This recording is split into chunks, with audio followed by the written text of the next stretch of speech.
Tak teď budete mít krátkou přestávku od mluveného slova, protože si pustíme video, které k nám přiletělo z Ameriky. Je to tak? 32 years ago yesterday.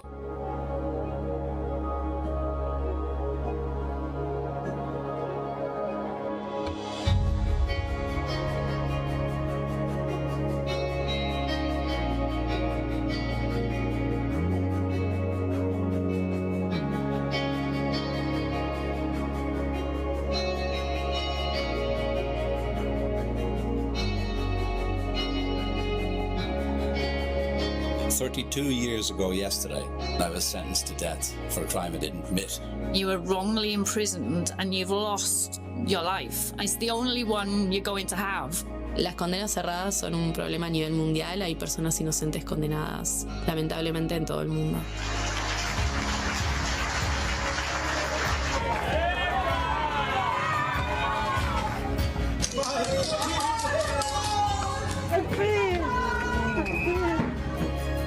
Through the work of the projects in Latin America, they freed 35 innocent people from prison. Want dit kan en mag dus niet gebeuren. There is an entire network of innocence projects, just like us in the United States, all around the globe. Our project in the Netherlands was able to exonerate in the last 50 years 7 convicted persons, which served in total more than 40 years long imprisonment. I know what it is to be behind bars for the crime we did not commit. Rechterlijke dwalingen komen overal ter wereld voor. En we zien ook dat er telkens dezelfde onderliggende factoren een rol spelen. Dus heel vaak gaat het om valse bekentenissen, ooggetuigenverklaringen. En dat is eigenlijk iets heel universeels.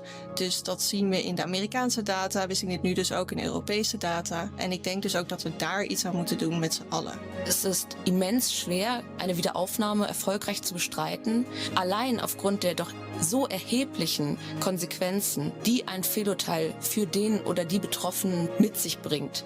Ja, ich bin erleichtert, dass endlich mal die Wahrheit ans Licht gekommen ist. Ich freue mich auf Neuanfang, dass ich die Freiheit schnuppern kann. 台湾冤狱平反协会自2012年成立。我做呀。蔡荣琪，无罪！蔡荣琪，无罪！蔡荣琪，无罪！2012年至今，台湾冤狱平反协会已经成功的平反了14起冤错案。无的人被判有罪，被判给报警，没有人是自由人，没有人是自由人。It is an international issue. Awful convictions are basically the same in every angle of the world. 冤罪は世界共通の問題です。Keiko Aoki has been fighting to clear her name for more than 20 years. Innocence Movement är nu global och vi är en del av den. Den finns överallt eftersom problemet finns överallt.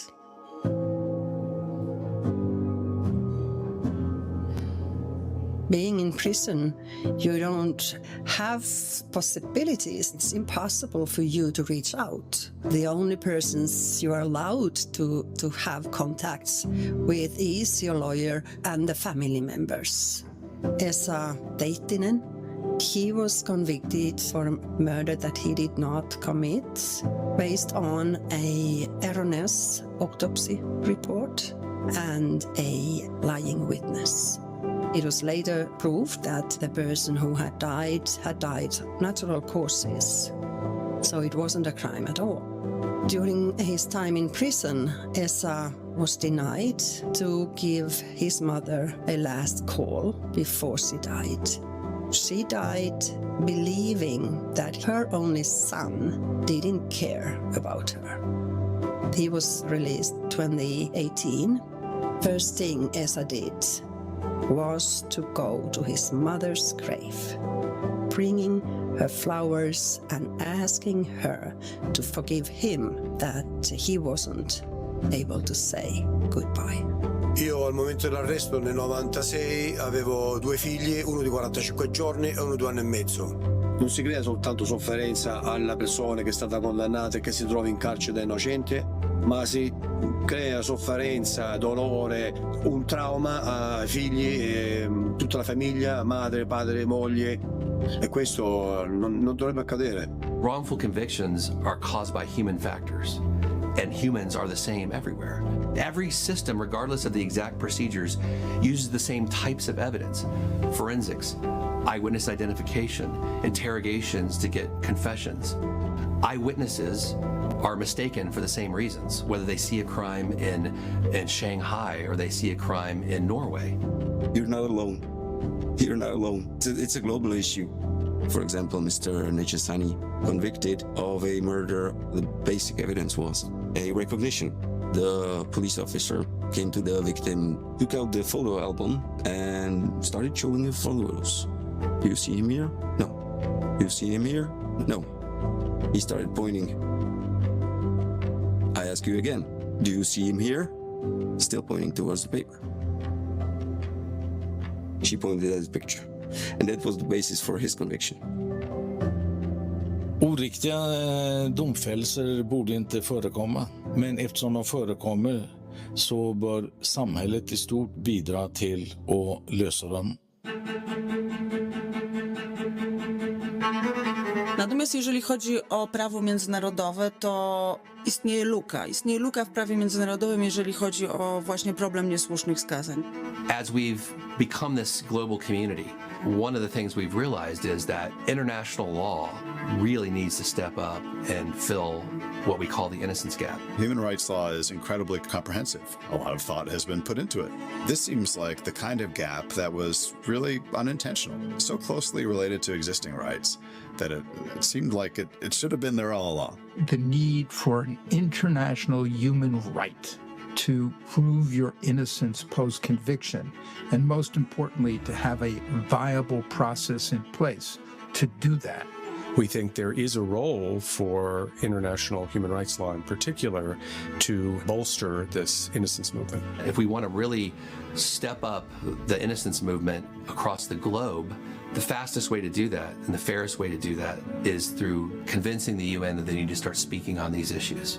Governments, even if on other topics they're somewhat resistant, this tends to be an area where they're at least open to having a conversation. The idea would be to try to bring the two communities together and come up with a path forward that allows us to identify what should be the next steps. Justin Brooks of the California Innocence Project and I were both invited to participate by Zoom on a United Nations panel about wrongful convictions. This was followed up by a conference in Switzerland. We've had the attention of the United Nations, the opportunity over 2 days to speak with special rapporteurs, members of the Human Rights Committee, members of the Human Rights Council, key people who we've been attempting to present our case to over the past couple years. All these efforts of trying to get the ear of the UN have started paying off. We've had some fruits of that in the past year. In 2023, we had a decision from the United Nations Human Rights Committee. A person who had significant evidence of innocence in prison in Kazakhstan filed a complaint with the United Nations against Kazakhstan because Kazakhstan refused to look at the new evidence, evaluate it, and exonerate him and free him. And the Human Rights Committee issued a decision, just like a court might here in the United States, that said, this is a human right. It's part of the right to a fair trial.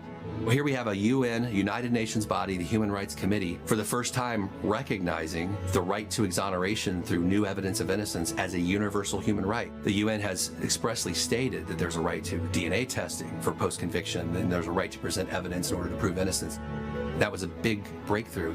תנועת החפות והמאבק לחשיפה של הרשעות שווא הוא מאבק גלובלי. אנחנו חלק מתנועה גלובלית. If the United Nations starts speaking in terms of the right for someone in prison who claims they're innocent to have DNA testing done, the right to come back to court and have your conviction overturned when there's new evidence of innocence, right to compensation after exoneration. When the UN starts speaking in terms of these things, they become recognized and adopted as universal human rights. There are people in prison around the world that had no relief before that can now either go to the domestic courts and point to the UN statements and say, this is part of international law. You have to give me the right to freedom.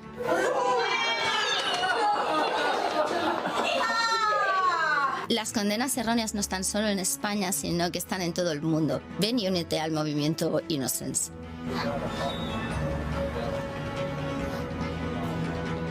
L'erreur judiciaire est un problème qui nous concerne tous, dans tous les pays, y compris en Europe, et il est temps qu'un droit fondamental, garanti sur le plan international, permette de meilleurs mécanismes pour faire valoir les demandes en révision.